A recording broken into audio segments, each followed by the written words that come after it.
اہل بیت اطہار کے معصوم اور ننھے بچے پردیس میں اپنے بزرگوں وارثوں سے جدا ہو گئے، اس طرح کہ جن سے پھر ملنے کی امید ہی باقی نہ رہی تھی۔ حضرات، قاعدہ ہے کہ ہر شخص مصیبت میں اپنے دوستوں کی طرف رجوع کرتا ہے، خاص طور پر بچے کہ جب ان کو کسی طرح کا رنج یا دکھ پہنچا تو وہ دو قسم کے لوگوں کو اپنی مدد کے لیے ڈھونڈتے ہیں۔ مردوں میں تو باپ، چاچا وغیرہ کو، ان لوگوں میں سے کوئی آنکھوں کے سامنے ہاتھ کٹوا کر دریا پر سویا ہوا تھا تو کوئی نیزہ جفا سینہ پر کھائے ریت پر پڑا تھا، کسی کی لاش گھوڑوں کے سموں سے پاش پاش ہو گئی تھی۔ باپ کا یہ حال تھا کہ خنجر سے سجدہ خالق سے سر کٹائے گرم ریت اور ایک نشیبی جگہ پر خاک و خون میں گلتان پڑے ہوئے تھے۔ چنانچہ جناب صاحب الامر زیارت نائحہ میں ارشاد فرماتے ہیں: میرا سلام ہو اس مظلوم پر جس کے رخسار خاک سے بھر گئے، اور میرا سلام ہو اس شہید راہ خدا پر جس کے ریشے مقدس خون سے خضاب ہوئی تھی۔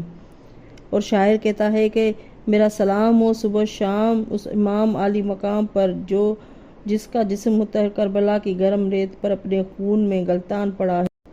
میرا سلام ہو اس مظلوم پر جس کے رخسار خاک سے بھر گئے، میرا سلام ہو اس شہید راہ خدا پر جس کے ریشے مقدس خون سے خضاب ہوئی تھی۔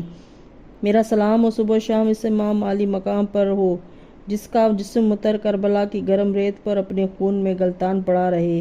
حضرات، جس مقام پر جناب امام حسین علیہ السلام شہید ہوئے اس جگہ کو قتل گاہ کہتے ہیں۔ خدا ہم لوگوں کو اس مقدس جگہ کی زیارت سے مشرف کرے کہ وہ مقام بہت نشیب میں واقع ہے اور ہماری اہل بیت میرا ذبح ہونا دیکھ نہ سکیں، خاص کر میری بہن زینب برداشت نہ کر سکے گی۔ اس لیے آپ نے ایک مقام نشیب تجویز کرکے پشت ذوالجناح سے زمین پر تشریف لائے اور شہید ہوئے۔ بس حضرات، مردوں میں کون باقی تھا کہ جس سے وہ بچے اپنی غربت و بے کسی میں فریاد کرتے اور مدد کو بلاتے؟ فقط ایک بیمار کربلا باقی تھا کہ اس کا حال یہ تھا کہ فرش بیماری سے اٹھنا بھی محال تھا۔ مشکل کے وقت بچے مردوں میں سے باپ، بھائی، چاچا سے مدد مانگتے ہیں، عورتوں میں ماں، بہن، پھوپھی کا رشتہ ایسا ہے کہ رنجوں اور پریشانی کے وقت بچہ ان کے پاس جاتا ہے اور پناہ لیتا ہے۔ ان بیویوں کا حال کس زبان سے بیان کیا جائے کہ جس کے اظہار سے دل جلتا ہے، کلیجہ شک ہوتا ہے۔ آہ آہ، مظلوم کربلا کی شہادت کے بعد جب ناریوں نے خیمہ عصمت میں آگ لگائی اور قناتیں جلنے لگیں تو جس وقت قنات جلتی تھی تو اس طرف سے سب بیویاں اپنے بچوں کو لے کر دوسری جانب جاتی تھیں، یہاں تک کہ سب خیمے جل گئے۔ کہیں جائے امن نہ ملی تو سب بیویاں اور ننھے بچے پریشان ہو کر ایک دفعہ اس صحرائے ہولناک میں نکل پڑے۔ حضرات، وہ بیویاں جنہوں نے سوائے راہ دین کی کبھی کوئی راستہ نہ دیکھا تھا، اس بیابان میں راستہ سے کیا واقف تھیں؟ بیویاں اوراق مصحف کی طرح منتشر اور پریشان ہو گئیں اور ایک عجیب قیامت و سغا سما تھا۔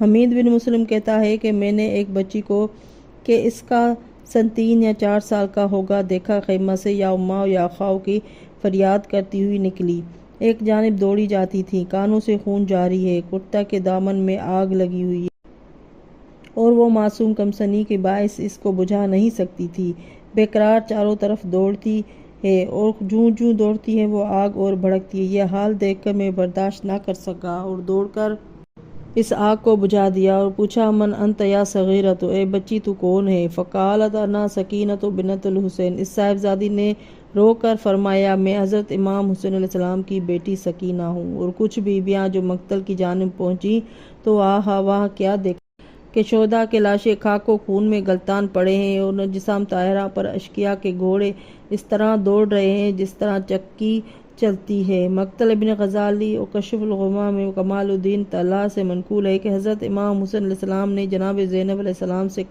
وداع کرتے ہوئے یہ وصیت کی تھی کہ بہن زینب، میری شہادت کے بعد ہمارے بچوں کا بہت خیال رکھنا، میرے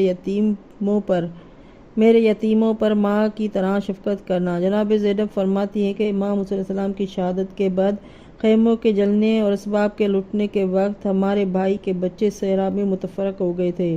بس میں نے اپنے بھائی کی وصیت کے مطابق چاہا کہ ان معصوم بچوں کو ایک جگہ جمع کروں، الغرض میں نے ہر طرف تلاش کر کے ان بچوں کو ایک جگہ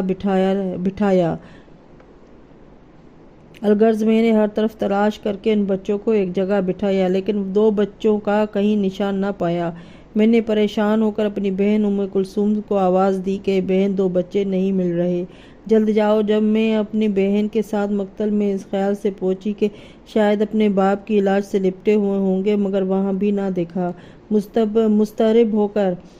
مضطرب ہو کر فرات کی طرف گئی، وہاں بھی کچھ سراغ نہ ملا۔ بس ہم دونوں بہنیں بیابان کی طرف دوڑتی روتی ہوئی ان یتیموں کو پکارتی ہوئی چلی جاتی تھیں اور کہتی تھیں ایسا نہ ہو کہ دونوں معصوم گھوڑوں کے منہ میں آ کر مر گئے ہوں۔ اسی اثنا میں ہم دونوں بہنیں ایک گڑھے کے قریب پہنچی تو ایک سیاہی سی نمودار ہوئی۔ جب میں اس سیاہی کی طرف چلی تو دیکھا کہ دونوں یتیم گرم ریت پر پڑے ہوئے ہیں اور ایک دوسرے کی گردن میں بائیں ڈالے خاک میں چھپے ہوئے ہیں۔ میں نے اپنی بہن ام کلثوم سے کہا کہ بہن آہستہ قدم اٹھاؤ کہ دونوں یتیم سو رہے ہیں، ایسا نہ ہو کہ قدم کی آہٹ سے چونک پڑیں۔ آج جب قریب پہنچی تو دیکھا کہ ان کے پھولوں سے رخسار زرد ہو گئے ہیں اور کچھ خاک اڑ کر ان کے منہ میں بھر گئی ہے اور آنکھوں سے ہلکے پڑ گئے ہیں۔ میں نے چاہا کہ انہیں خیمہ کی طرف لے چلوں۔ جب ان کی شانوں کو حرکت دی تو دیکھا کہ ان کی روحیں جسم سے مفارقت کر گئی ہے۔ سب بیویوں نے صدائے واہ محمدہ واہ علیہ واہ حسینہ کی بلند کی۔ حضرات، جناب امام حسین علیہ السلام اور ناموس رسول پر کیا کیا مصیبتیں پڑی ہیں، جن کے سننے سے دل ٹکڑے ٹکڑے ہوتا ہے۔ کیا حال ہوگا ان مختارات کا جنہوں نے اپنی آنکھوں سے وہ سب مصائب دیکھے اور خود وہ ظلم جور اٹھائے ہوں گے۔ اللہم صلی علی محمد و آل محمد۔